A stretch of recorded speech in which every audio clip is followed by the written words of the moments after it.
Friends, the whole world is about to declutter in January. I know the feeling all too well when all the holiday decor goes from cozy to overwhelming, when the toys that got you through winter break have now taken over your home and now you're desperate to get things under control.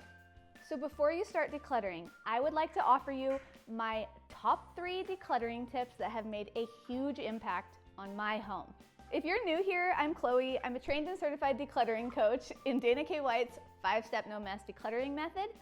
I became a trained and certified decluttering coach after the life-changing experience of decluttering and simplifying my home over the last 5 years. Our mental health is important, and it's often directly correlated to how our space looks and feels. I'd love to help you feel good in your space. So let's waste no more time and get into my top 3 tips to declutter like a pro. First game-changing tip is to tackle visible areas first. For about 30 years, I always started by tackling closets, storage bins, and drawers when I felt the need to declutter. At the same time, I had a messy kitchen, clothes that needed to be put away, dishes in the sink, and cluttered surfaces. I'd work on the closet or drawer, and then for some reason, my house didn't change, or sometimes would become even messier after my decluttering efforts. Dana K. White says to start in a visible space, not the hidden spaces. She explains that visible areas give you an immediate sense of accomplishment, which builds momentum to keep going. Instead of focusing on closets or drawers where progress is hidden, starting in a visible area like your kitchen counters or dining table creates an instant impact that motivates you to tackle more. Dana recommends standing in the entryway of your home, looking around at what guests can see, and starting there. Following her advice, I always start on our kitchen counters or the entryway table right when you walk in our front door. When these areas are cleared, I immediately feel calmer and my home begins to look and feel more under control. The second game-changing tip is to take it there now. Take it there now means that you take items back to where they belong during the decluttering process, instead of making a pile or using a relocate bin. This has been game-changing in my home because it moves me forward. My son couldn't have woken up at a better time. It happens to so many of us in the middle of our decluttering. We get interrupted or pulled away for whatever reason. And by taking those items to their home during the decluttering process, putting them where they belong, without making a pile for later, I made progress and only progress during the short window of time I was actually able to declutter. I love you.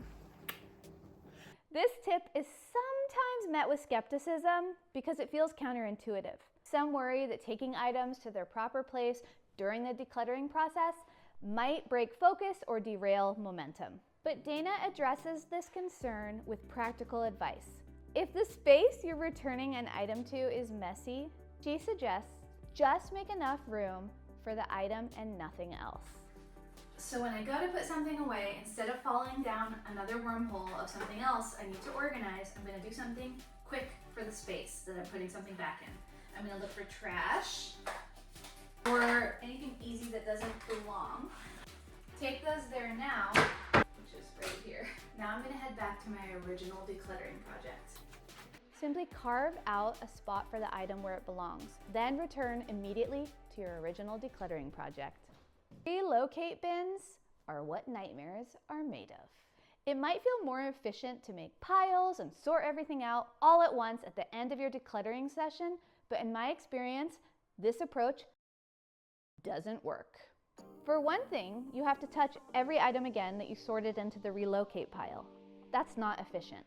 Life has a way of pulling you away. You have to run out the door or you lose steam, you're left with piles. Piles, if you're anything like me, may not be dealt with in a timely manner and quickly turn into doom piles. Random stuff, guys. Like, what is happening? The toy, the book. Dana reminds us that while it may seem disruptive to take things home during the decluttering process, it really is the only way to ensure progress and only progress. Her advice is simple. Don't turn it into another full-blown decluttering project. If there's one tip you remember, it should be this one. Tip number 3, create a declutter station. A declutter station is where You're going to catch all the things that you're decluttering. Rather than making piles, you're putting them in their final destination. Notice that I have my decluttering station set up here. I have trash. I usually drag my trash can over here, but it's full and it smells. And so trash, my donatable donate box. So this is a box that can go to the thrift store with everything inside of it. So it's not a cute basket that I have to sift through later. And then I have my recycle bin. I have bags ready to go in case I come up with another category as I'm decluttering. Like my friends are having a baby, so maybe I'll be decluttering into a bag just for them. And then I also have some extra cardboard boxes for donations because you never know how ruthless I'm gonna get. So many times people start decluttering without any plan of where their stuff is going to go. What did I get myself into? They end up with a huge, overwhelming mess. But by setting up a declutter station, you are able to catch items as you encounter them. Trash goes directly into the trash can, recyclables go into the recycle bin, and donations go directly into a donatable donate box. This is another key point. The donatable donate box is a box that you are willing to donate to the thrift store as is with all the items inside. It is not a cute basket or something that you reuse and aren't willing to donate. Then you don't have to go through things you previously donated and at worst, potentially question whether or not you want to donate it. And I just love it so much. The goal is to get stuff out, and cardboard boxes are the best way to do it. I will not declutter unless I have a bunch of cardboard boxes. And if I don't have cardboard boxes, I use reusable bags I'm willing to donate or Trader Joe's paper bags. It's just not worth it, and it's not efficient to do it any other way.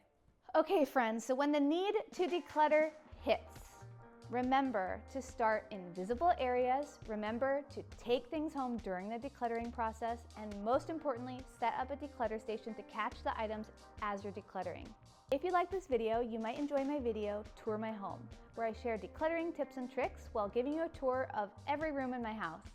But here's the thing, it's so much more effective with a coach. Okay, I'm gonna go put those away right now too. Okay, empty your hands, Hawaiiana books. When you have someone guiding you, keeping you focused, and helping you make decisions quickly, the process becomes smoother and more empowering. If you're ready to make real progress and want personalized support, I'd love to help you. You can book a 1 or 2 hour declutter session with me by visiting my website. I hope you have a wonderful day, be kind to yourself, and I'll see you again soon for another video. Bye!